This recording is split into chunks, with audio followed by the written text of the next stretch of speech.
To understand the successes and less successful strategies, I think it's important to begin by understanding what the scientific research process is. So we start with people's lived experiences, and we attempt to explain those in conventional terms or in terms of new ideas, new concepts. But that requires a kind of a level of control over the phenomena. So you'll see very often in an experiment that it's under quite constrained conditions.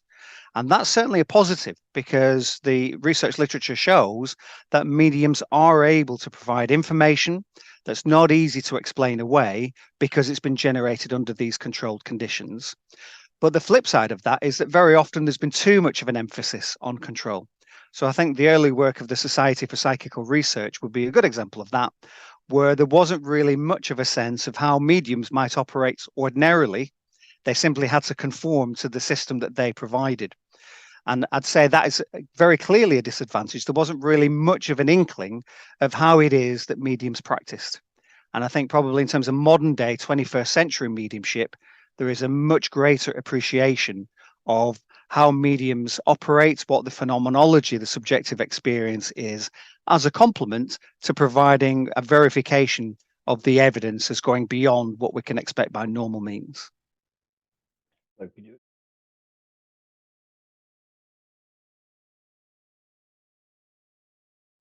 So one of the great things about working in the 21st century as a psychologist is we can open up the research questions that we have. And it isn't simply a matter of trying to determine, is the information being provided by the medium beyond what they might be able to access ordinarily by finding out about the person through Facebook or something in advance. Although that's still important. We're also interested in the subjective experience of mediumship. Mediums report experiences that in other situations might lead to a psychiatric diagnosis. They see things that other people don't see. They hear things that other people don't hear. They have embodied experiences that they don't identify as themselves. And that's a very dangerous thing to admit to a psychiatrist or a clinical psychologist. And yet we find that mediums are actually incredibly psychologically healthy. They present as more healthy than other spiritualists and more healthy than the average person on the street. So there's a lot to be learned, I think, about how mediums manage their experiences, how they make sense of them, that will be beneficial to a lot of people who are having similar experiences, but haven't come to mediumship or haven't identified as a medium. There might be lots of strategies they can have access to, lots of ways of thinking about and understanding what's happening to them that's maybe a lot less challenging and a lot less frightening.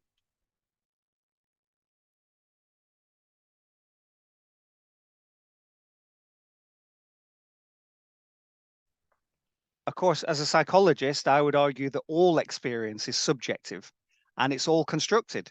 So even when we're talking about tables and chairs and driving on the high street, it is still a construction, which is the way we experience the world around us. And psychologists have always been interested in the ways in which our apprehension of the world around us is actually shaped top down by expectations, by our prior experience.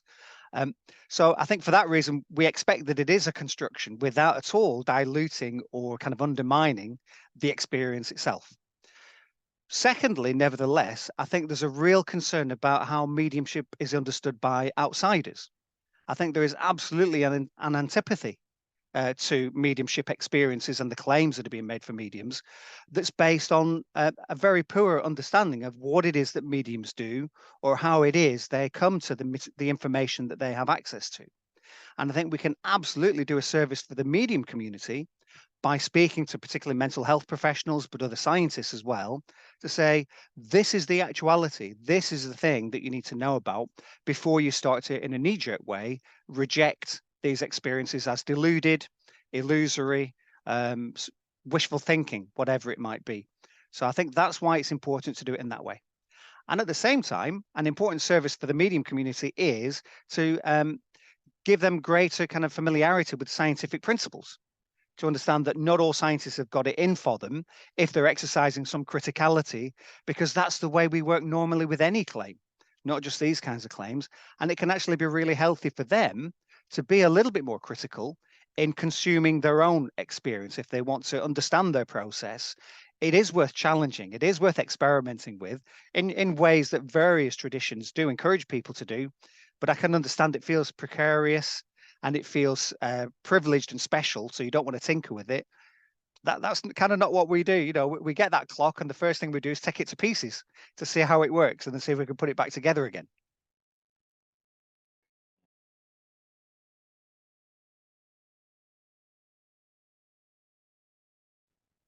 There are books and books written specifically on the question of whether the evidence from sources like mediumship is truly evidence of survival. There are lots and lots of steps in between. I think there's a very strong case to say that mediums under controlled conditions can produce information that goes beyond what they should normally have access to.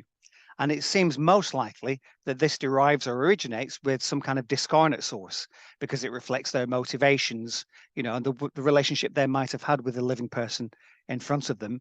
But there are still many steps, I think, before we can be very confident that this is evidence of survival per se.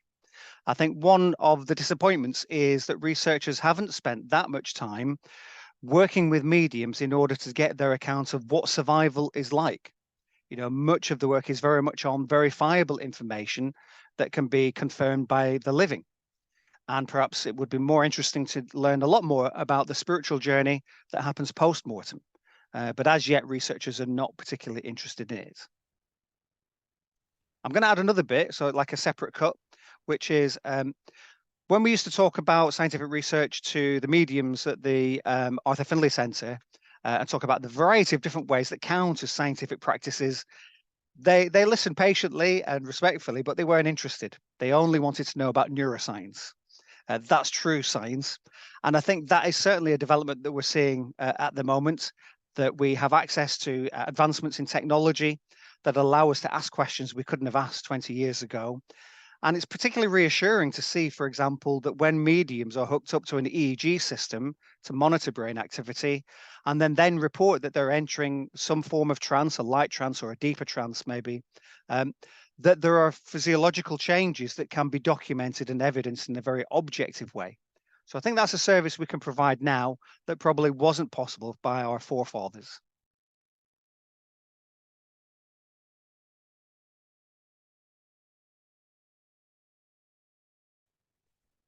I think the key word is patience, because it takes a lot of time to build up trust and faith in one another. And I can understand that completely, that there have been numerous occasions when people's fingers have been burned because, you know, people turned out to be essentially debunkers rather than truly interested in the process. And I think that patience allows time to get to know each other a little bit, because you have to have a sense of where the other person is coming from. And as you said before, the lens through which they're looking at these phenomena. You know, it is very different to be a scientist from being a layperson, you know, and people can misinterpret our communications as well as being perhaps hypercritical, when what we're trying to do is establish a framework through which to understand what's going on and how to best represent it. You know, as a psychologist, you have to be truly skeptical. You have to suspend judgment. You have to be open to the idea that people are mistaken, that we can explain away some of the phenomena and they're still rich and interesting, but they're not maybe what they thought they were. But that's part of the joy of discovery, of being a scientist, you know, and we're very invested in that.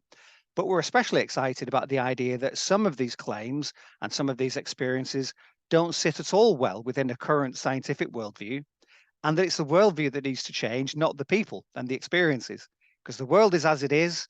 We have the experiences that we have, and we have the capacities we have, and you know, the theory has to follow along to match that.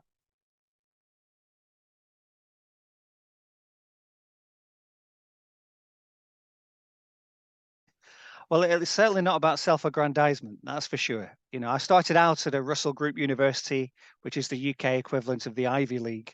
And there was no way after my doctorate that I could stay at a place like that and do work such as this.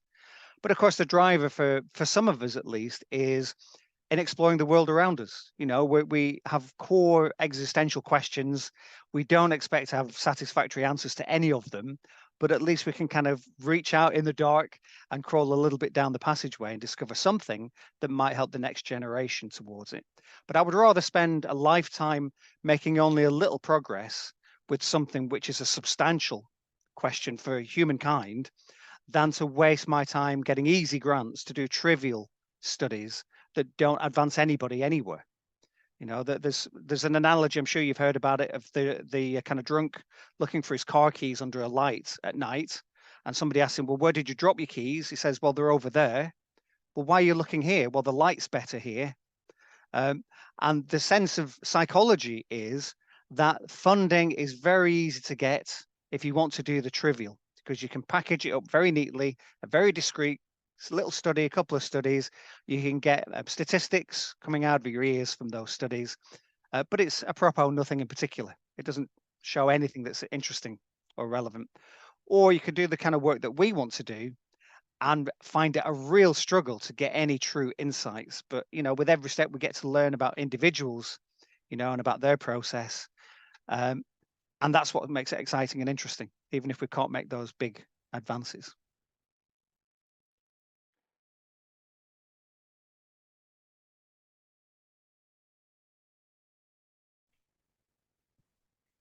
Honestly, I guess slightly pessimistic. I think more of the same. I think there are these pockets of activity, so there are a number of research centers that take mediumship claims very seriously and are doing sound scientific work to explore them. At the moment, it just seems as if that's going to continue along those lines. And none of those centers gets mainstream funding for the work that they do. The students that they train are self-funding because they also have that kind of heartfelt sense that this is important and the right thing to spend their lives on, their careers on. Um, but that then means that there are not many of us. So we're not going to see the kinds of advances that we're going to see in, I don't know, kind of applications of quantum mechanics, to engineering or something. There are tens of thousands of people doing that kind of work and, billions of dollars being spent on it.